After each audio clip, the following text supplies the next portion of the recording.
Pada kesempatan kali ini kita akan menyeting modem tenda yang 5km outdoor point to point CPE menjadi menjadi P2MP ataupun VTV atau point to point untuk cara menyetingnya.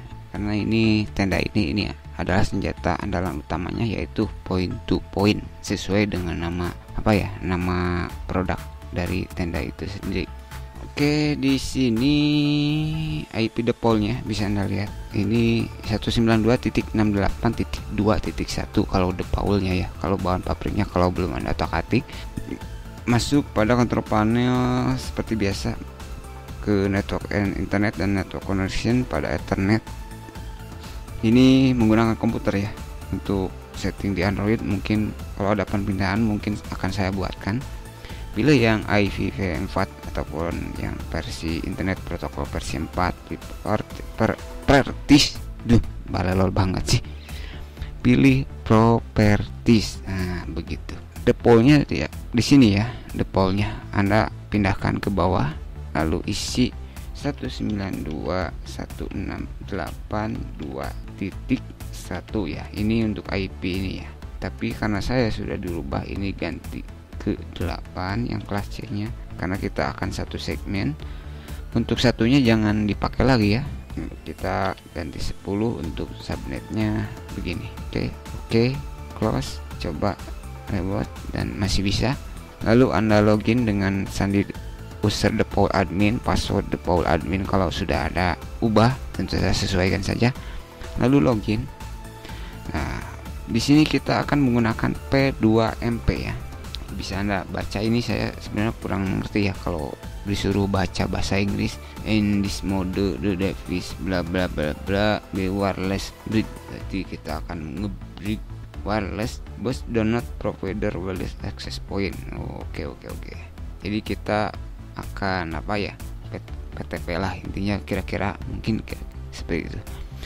Pertama kita masuk ke mode klik next. SSID silakan isi. Di sini saya sudah isi tes P2MP. Bentar, di cut. Udah ada di sini ya.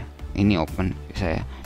Kita coba menggunakan sandi dulu. Sandinya kita isi 123456789 lalu next, save dan tunggu reboot ya. Ini untuk rebootnya lumayan lama sih sebenarnya. Jadi kita tunggu saja. Setelah berhasil restart kita masuk lagi. Lalu masuk pada mode wireless. Di sini untuk broadcast aktif, untuk region bisa Anda pilih Cina misalkan. Ini auto untuk channel sesuaikan saja. Anda mau auto misalkan saya menggunakan 1. Untuk transmit power tinggal sesuaikan, misalkan kita isi 26. Untuk channel Anda untuk peta lebar ya. Ini Anda bisa auto atau mungkin Anda ingin di 20 MHz, yaitu penyebarannya lebih baik tetapi penerimaan datanya akan berkurang. Tetapi kalau yang 40 ini penyebarannya kurang baik, penerimaan datanya cukup bagus. Ini masalah jarak. Jadi kalau jarak unggul yang 20, kalau ini unggul lebih pendek jarak penyebarannya tetapi lebih stabil untuk penerimaan datanya. Atau kita pilih auto. Untuk channel mungkin di sini untuk transmit power tinggal sesuaikan sesuai kebutuhan. Untuk security biarkan untuk password 1245. Untuk isolasi kita bikin disable. Untuk kalian ini 1 sampai 28, misal Anda mungkin ingin isi 50 dibatasi. Jadi jangan sampai misalkan 10, hanya untuk 10 orang. Jadi kalau ada orang yang ke-11 masuk itu tidak akan masuk. Dia harus nunggu rolling. Untuk orang yang sudah masuk dari ke-10 atau harus keluar dulu, intinya gitu. Begitu.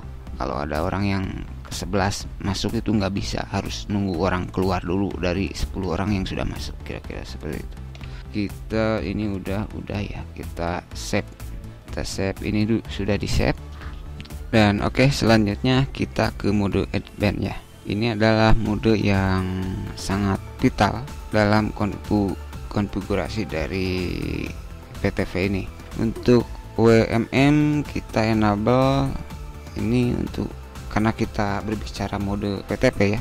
Untuk APSD kita disable. Untuk minimum RS threshold kita disable saja. Untuk Primble kita pilih long ya, kita long karena tujuannya kita buat PTP, point to point.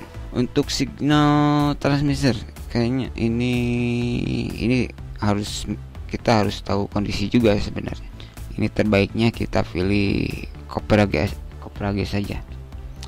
Untuk transparent brick kita disable saja. Untuk antena polar sebenarnya untuk PTP ini yang terbaik ini sebenarnya yang vertikal ya, biar biar stabil. Jadi kalau dua modem itu yang biar bisa PTP ini vertikal sebenarnya yang terbaik. Kita coba di sini horizontal dulu saja untuk panduannya, karena kalau geser sedikit saja di vertikal ini akan mempengaruhi. Jadi harus berhadapan yang pas gitu.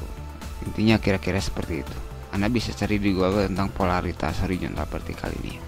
Misalnya kalau ini melenceng sedikit itu geser itu kan masih dapat lah, intinya kira-kira seperti itu. Ini untuk sinyal Anda bisa pilih auto ataupun lebih baik pilih yang di max aja. Ini untuk jarak ya. Ini bisa Anda sesuaikan, bisa kan 3 kilo saja ya. Ini tinggal samakan, ini sudah saja ya. Langsung kita save karena ini untuk mode PTP ya. Selanjutnya adalah kita akan setting ke network ya, benar di sini. Ini adalah bagian terakhir yang sangat penting, yaitu pada status ini untuk IP address. Ini untuk IP address ya, tinggal sesuaikan dengan kondisi. Misalkan ini contoh ya, karena di Mikrotik PW saya yang ada yang ke suite itu ada yang menggunakan IP misal 3030 ya. Ini yang ke suite misalkan 30 ataupun di 56.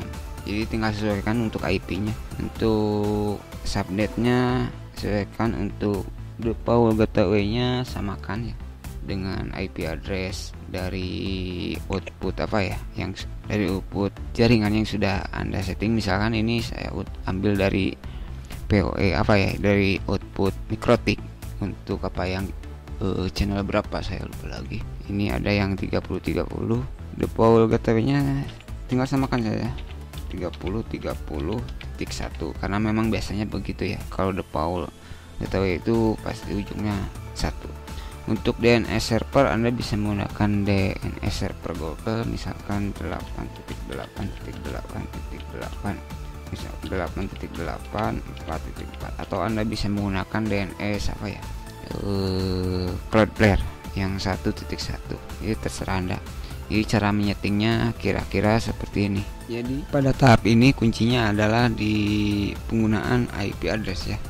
Ini pastikan Anda mengetahui jadi satu segmen dengan sumber internet. Nah, karena kita kan akan menggunakan PTP ya, point to point nantinya gitu.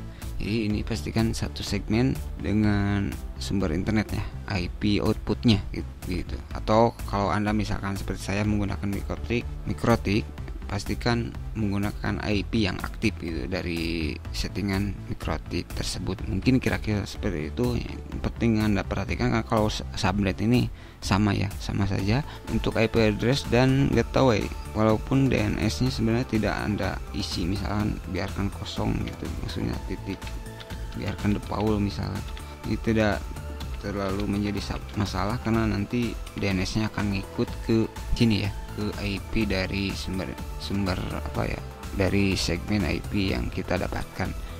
Yang penting ini perhatikan untuk IP ini pastikan sama ya. Untuk dari kelas A, B, C nya harus sama satu segmen ya. Ini jangan pakai satu, nanti malah nggak connect ya. Untuk IP address usahakan cari yang besar biar berbeda, intinya kira-kira seperti itu. Sekian dulu dan terima kasih.